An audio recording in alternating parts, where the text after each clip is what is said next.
Labą dieną. Šiandien mes susipažinsime su popieriaus plastikos pratybomis, dirbiniais iš antrinių žaliavų, pritaikant popieriaus apdirbimo technologijas. Pasižiūrėsime popieriaus plastikos dirbinių iš antrinių žaliavų idėjas, analogus.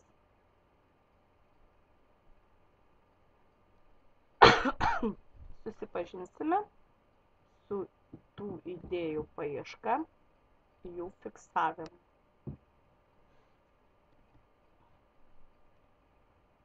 Užduotis jums bus tokios: sužinoti ir įsiminti informaciją apie popieriaus plastiką ir atsižvelgiant į jos technologinius reikalavimus pasiruošti darbui medžiagas, darbo įrankius ir priemones. Susirasti internete informacijos apie popieriaus apdirbimo technologijas. Sudaryti idėjų paieškos planą, aprašyti bent 3 skirtingus gaminius, kuriuos galima būtų sukurti pagal tą pačią techninę užduotį. Analogai, pavyzdžiai. Ką galima būtų padaryti iš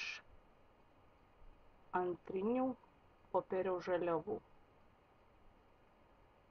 Čia yra sukomponuota tualetinio popieriaus ritinėlio kartonėlyje likusiame suvartojus tualetinį popierių. 3 kompozicijos, žaidžiant toli arti, apšvietimu, gaunasi labai gražus tolių žaismas, spalvų žaismas. Iš kartono atliekų kompozicija tiesiog namo su visa ūkinė aplinka.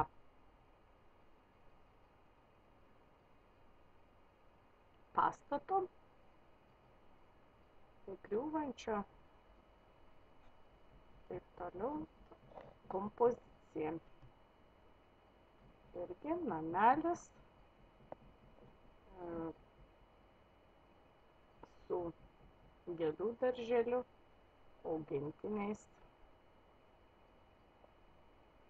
Iš kiaušinių dėklų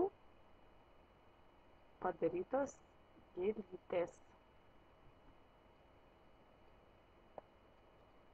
Rankšluostinio popieriaus irgi sunaudojus į ritinėlius galima supjaustyti ir suklijuoti, padaryti dekoraciją, kalėdinio vainiko, adventinio vainiko dekoraciją. Tualetinis popierėlis gali, tualetinio popieriaus ritinėlis kartono gali tapti įdomia kompozicija.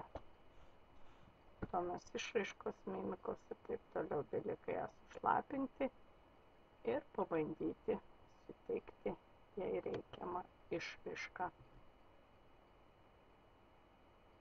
Ritinėlis nuo rankšluostinio popieriaus, įdėjus fantazijos, pat tualetinio popieriaus ir kartono ritinėlis gali tapti puikia pieštukinė. Tam reikės klijų, gamtinės medžiagos, kriklelio, augalėlių. Taigi, didelės fantazijos, kantrybės, susidegimo, noro dirbti. Sėkmės!